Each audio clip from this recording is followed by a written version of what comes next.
नमस्कार मित्रों, मैं राजीव रंजन प्रसाद। क्या तुगलकों, खिलजियों, गुलामों के प्रशासन के विरुद्ध भारतीय भूभाग में कोई स्वतंत्रता आंदोलन नहीं हुआ था? क्या विजयनगर साम्राज्य की संस्थापना दक्षिण भारत से उठी भारतीय शासकों की संगठित अनुगूंज का प्रतिफल था? अजेय दिख रहे तुगलक कैसे दक्षिण से खदेड़े गए? कौन था तुगलकों के विरुद्ध स्वतंत्रता अभियान का महान नायक? भारत में मुसलमान आक्रांताओं और उनके कथित शासन प्रशासन के महिमा मंडन से हमारी इतिहास पुस्तकें भरी हुई हैं, लेकिन वे महानायक चर्चा में ही नहीं जिन्होंने आतताइयों का यह जानते हुए भी सामना किया कि उनका मरना मिटना तय है। ऐसे ही एक महान संगठनकर्ता और योद्धा वारंगल के कृष्णा नायक के विषय में कितने लोग जानते हैं? आइए आज के इस व्याख्यान में हम उन कृष्णा नायक को जानने का प्रयास करते हैं जिन्होंने तुगलकों की ईंट से ईंट बजाकर रख दी थी। कृष्णा नायक कौन थे? खेद का विषय है कि हम में से अधिकांश उन्हें नहीं जानते।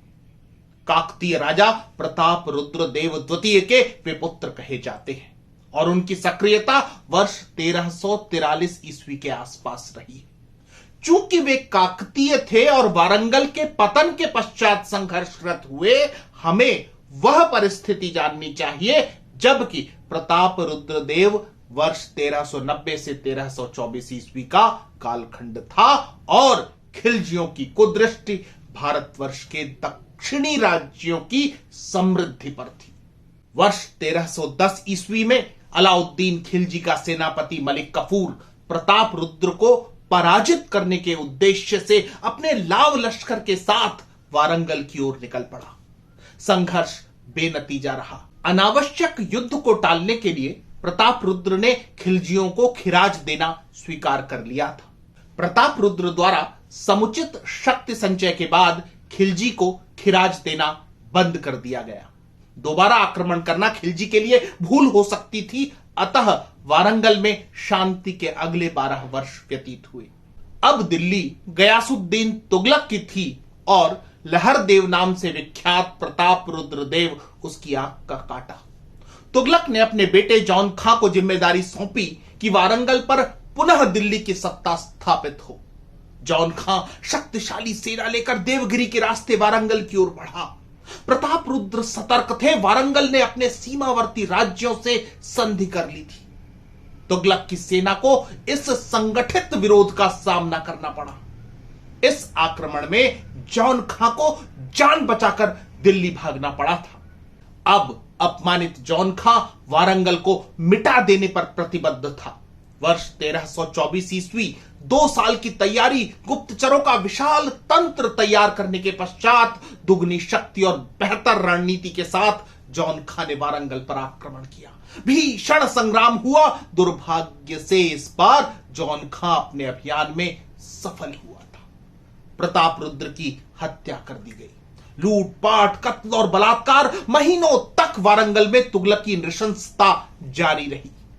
अपने हृदय में धधकती अपमान की प्यास को पूरी तरह बुझाने के बाद ही जॉन खां दिल्ली के लिए रवाना हुआ।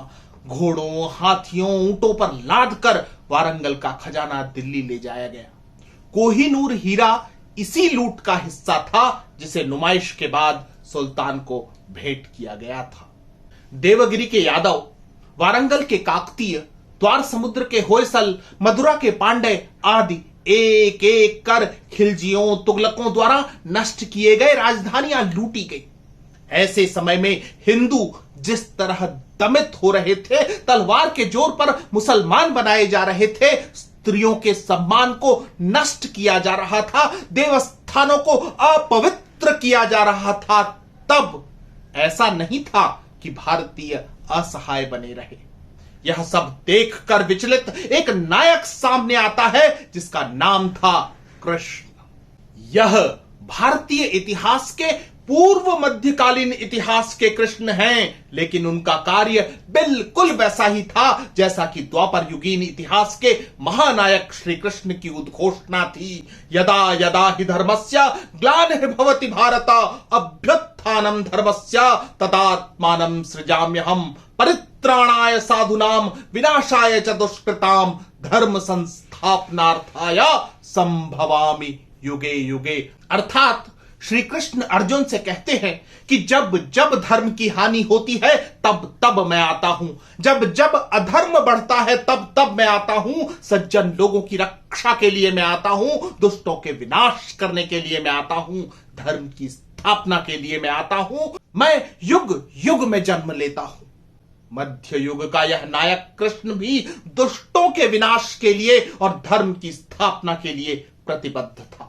उन्होंने दक्षिण के सभी शासकों प्रशासकों को प्रेरित किया कि वे एक संघ का निर्माण करें जिसका उद्देश्य मुसलमान शासकों को उखाड़ फेंकना होगा।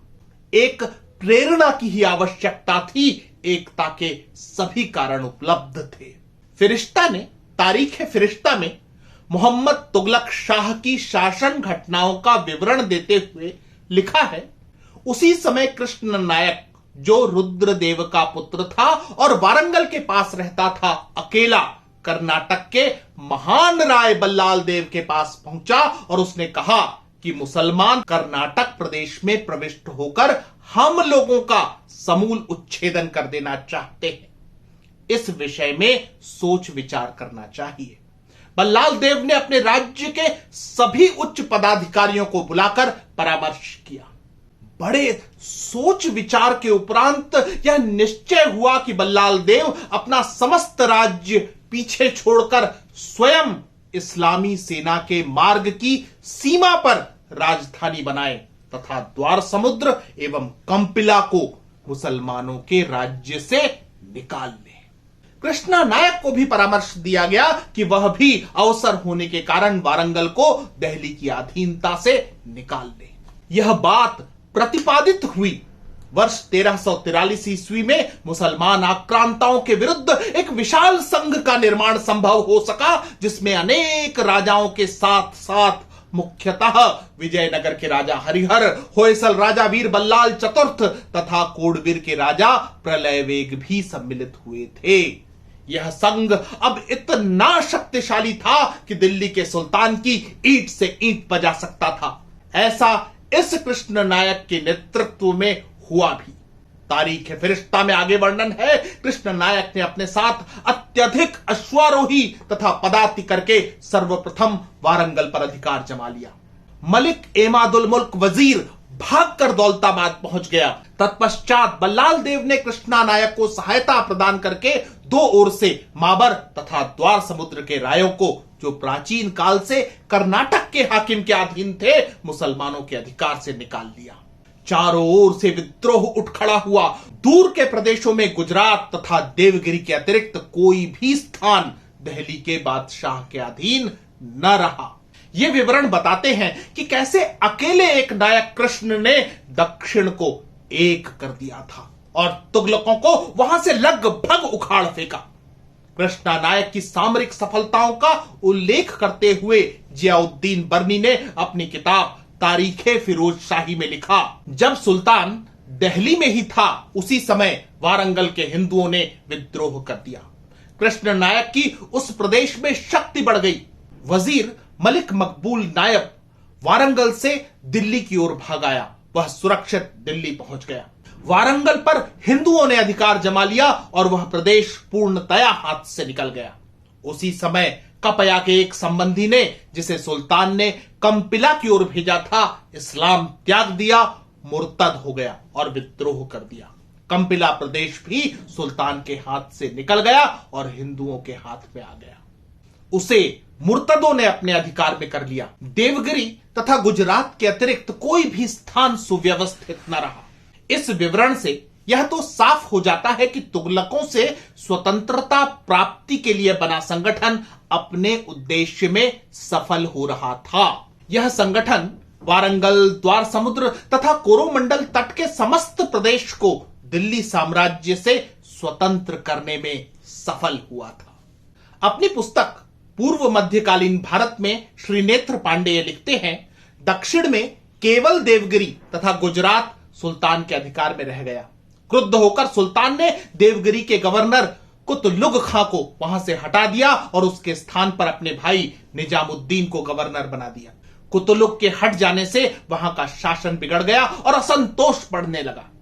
सुल्तान ने अजीज खुम्मार को मालवा का गवर्नर बनाकर यह आदेश दिया कि विदेशी अफसरों अर्थात अमीराने सतह के साथ वह कठोरता का व्यवहार करे, क्योंकि सुल्तान को संदेह हो रहा था कि दक्षिण में उन्हीं के कारण गड़बड़ी हो रही थी। इस विफलता से खिन्न और दिल्ली के निकटवर्ती क्षेत्रों तक सिमटे रह जाने की खींच तुगलक अपनी जनता पर निकाल रहा था। तारीख फिरोज शाही में लिखा है, प्रत्येक दिशा में विद्रोह तथा षड्यंत्र होने लगा। जैसे जैसे षड्यंत्र तथा विद्रोह बढ़ते जाते, सुल्तान मोहम्मद प्रजा से खिन्न होता जाता और लोगों को कठोर दंड देता। लोगों को जब सुल्तान द्वारा हत्याकांड के समाचार प्राप्त होते तो वे उससे और भी घृणा करने लगते। कृष्णा नायक अब एक साधारण संगठनकर्ता से महानायक बन चुके थे। यह उनकी दूरदृष्टि थी कि तुगलक सल्तनत के फैलते हुए पंख कुतर दिए गए और उसकी सीमाएं दिल्ली को केंद्र में रखकर कतिपय उत्तर भारतीय परिक्षेत्रों तक सीमित कर दी गई। दक्षिण भारत के बहुत बड़े हिस्से में व्याप्त उस आंदोलन को, जिसका स्वरूप तुगलकों से अवमुक्त होने अथवा किसी स्वतंत्रता आंदोलन जैसा था, सोचिए कि हमें इसके विषय में क्यों पढ़ाया या बताया नहीं जाता। यह ठीक है कि भारतीय शासक आपस में उलझते रहे, लेकिन ऐसा भी नहीं कि विदेशी शत्रुओं के विरुद्ध उनमें एकता नहीं थी। यदि एकता न होती तो वारंगल के शासक प्रताप रुद्र जौन खां को पराजित न कर पाते। यदि एकता न होती तो क्या कृष्ण नायक मुसलमान आतताइयों के विरुद्ध सफल संगठन बना पाते, उन्हें पराजित कर सकते। मित्रों, इतिहास को लेकर जो स्थापित नैरेटिव हैं अजीबोगरीब है, जिनमें चमड़े के सिक्के चलाने वाला एक सनकी बड़ा विद्वान बताया जाता है, एक अय्याश को महान प्रेमी निरूपित किया जाता है, लेकिन कृष्ण नायक जैसे अतीत के गौरवशाली पन्ने फाड़ नोच कर कावेरी में बहा दिए गए हैं। सोचिए कि कौन लोग हैं जिन्होंने भारतीय इतिहास के गौरवशाली पलों को जिंदा ही दीवारों में चिनवा दिया है। मित्रों, आज इतना ही। फिर मिलता हूं ऐसे ही किसी ऐतिहासिक संदर्भों के साथ। अगर आपको मेरा यह चैनल पसंद आ रहा है तो कृपया इसे सब्सक्राइब करें। आप इस प्रस्तुति को लाइक या शेयर भी कर सकते हैं। नमस्कार।